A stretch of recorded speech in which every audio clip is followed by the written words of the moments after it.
అంటే ఆ వ్యవస్థను నిర్మాణం చేసిన విధానం అని చెప్పి కూడా నేను మీకు తెలియజేస్తున్నా. అందుకే నిన్న వచ్చినప్పుడు ఫ్లిప్కార్ట్ వచ్చారు. వాళ్ళు వచ్చి ఫామ్ ప్రోడక్ట్స్ అని కొనుగోలు చేయడానికి ఇప్పటికే 2 ప్రోడక్ట్స్ మాత్రం చేస్తున్నారు. శనగ, కందిపప్పు చేస్తున్నారు.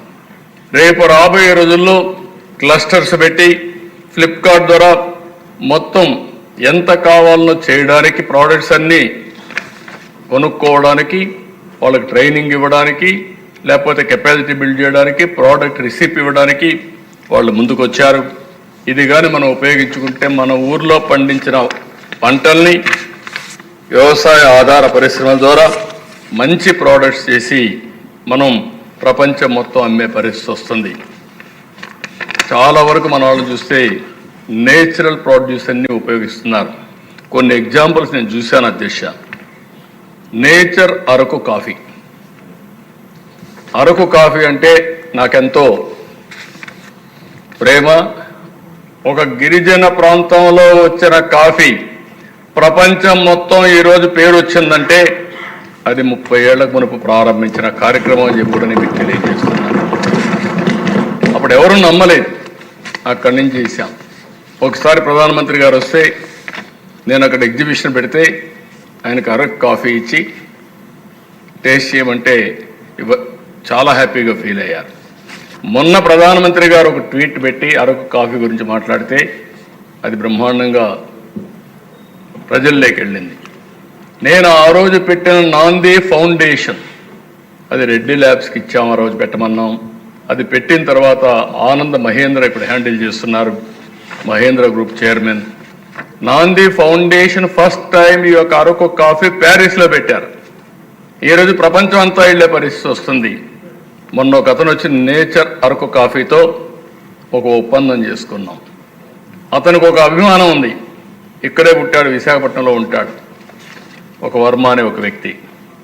అతను దీన్ని నేను ప్రమోట్ చేస్తాను, దీన్ని ప్రపంచం అంతా ప్రమోట్ చేయాలనుకుంటున్నాను, ఇక్కడ కూడా నేను ప్రమోట్ చేస్తానని మహిళలతో, డాక్రా సంఘాలతో ఒక ఎంఓయూ చేశారు. 200 అరకు కాఫీ అవుట్లెట్స్ పెట్టడానికి. ప్రోడక్ట్స్ నేను చూశాను, చాలా బాగుంది. అరకు కాఫీ జెల్లీ పెట్టాడు, అరకు కాఫీ అని అనే ఇంకొక వెరైటీ తీసుకొచ్చాడు, చాక్లెట్స్ తీసుకొచ్చాడు, తర్వాత ఫిల్టర్ కాఫీ తీసుకొచ్చాడు. అనేక వెరైటీస్ చేసి చాలా బాగా చేశాడు. నిన్ననే రామ్మోహన్ నాయుడు కేంద్ర మంత్రి పార్లమెంట్లో అరకు కాఫీ స్టాల్ పెట్టే పరిస్థితికి వచ్చాడు. అక్కడ కూడా పెట్టారు. నేను ఇప్పుడే అడుగుతున్న అధ్యక్ష, మీ ద్వారా స్పీకర్ గారు, డిప్యూటీ స్పీకర్ గారు ఇద్దరు ఆలోచించి ప్రపంచం అంతా టేస్ట్ చేస్తున్నారు అరకు కాఫీని, మన అసెంబ్లీలో కూడా పెట్టాల్సిన అవసరం ఉంది. ఎవరికైనా బోర్ కొడితే ఒక్కసారి పోయేసి ఫ్రెష్ అయ్యి ఒక అరకు కాఫీ దాకా వస్తే బ్రహ్మాండమైన శక్తి వస్తుంది. కాబట్టి ఈ అరకు కాఫీని లాజికల్గా తీసుకుపోయే బాధ్యత ఆర్గానిక్ కాఫీ కింద దీన్ని ప్రమోట్ చేస్తామని చెప్పి కూడా నేను మీకు తెలియజేస్తున్నా. అసెంబ్లీలో పెడతాం.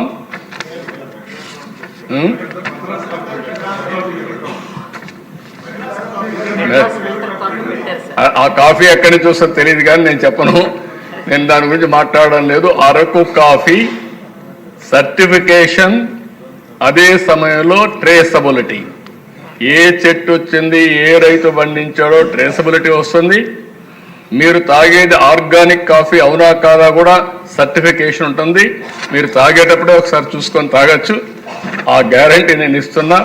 అరకు కాఫీ క్వాలిటీ గ్యారంటీ నాదని మీ అందరికీ హామీ ఇస్తున్నా. దాన్ని లాజికల్గా తీసుకెళ్తాం.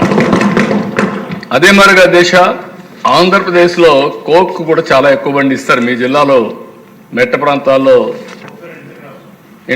ఇంటర్ క్యాప్ కింద కోకోనట్లోనే కాదు, ఇప్పుడు పామాయిల్ కూడా వచ్చింది.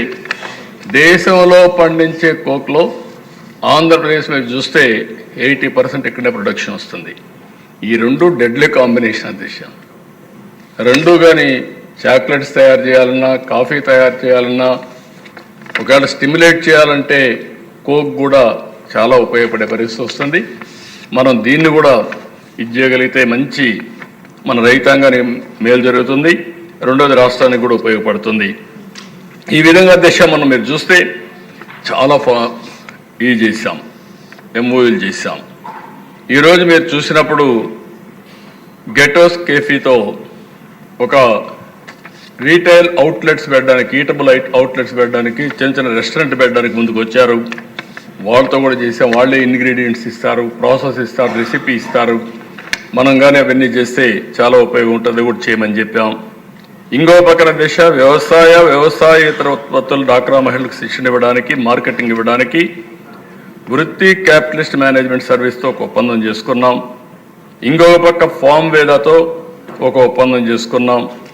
ఈరోజు చాలామంది నాకు ఒక ఆలోచన కూడా ఇచ్చారు. ఆంధ్రప్రదేశ్ అమూల్ లాగా మహిళలు తయారు చేసే ప్రోడక్ట్స్ కన్నిటికీ ఒక బ్రాండ్గా ప్రమోట్ చేస్తే ఇది గ్లోబల్ బ్రాండ్ అవుతుందని చెప్పి కూడా నాకు సజెషన్ ఇచ్చారు. తప్పకుండా ఆలోచిస్తున్నా. మన ఆడబిడ్డలు తయారు చేసే ఉత్పత్తుల్ని ప్రపంచం మొత్తం ఆన్లైన్ ఆఫ్లైన్ మార్కెటింగ్లో కూడా పెట్టి ఒక మంచి మీకు కూడా సజెషన్స్ ఇవ్వండి. One of the best name ఆ బ్రాండ్ కింద ఈ ఉత్పత్తులన్నీ మనం అమ్మే పరిస్థితి. ఇప్పుడు అమూల్ని చూస్తున్నారు, వేరియస్ బ్రాండ్స్ అమూల్ కింద వస్తాయి. అదే మరి దీనికి కూడా ఆలోచిస్తున్నామని చెప్పి కూడా నేను మీకు తెలియజేస్తున్నా. మొన్న నేను చూసేప్పుడు దిశ సర్క్యులర్ ఎకానమీ కింద ఫైబర్ ఏదైతే బనానా ఫైబర్ అంతా కూడా వేస్ట్ అవుతుంది.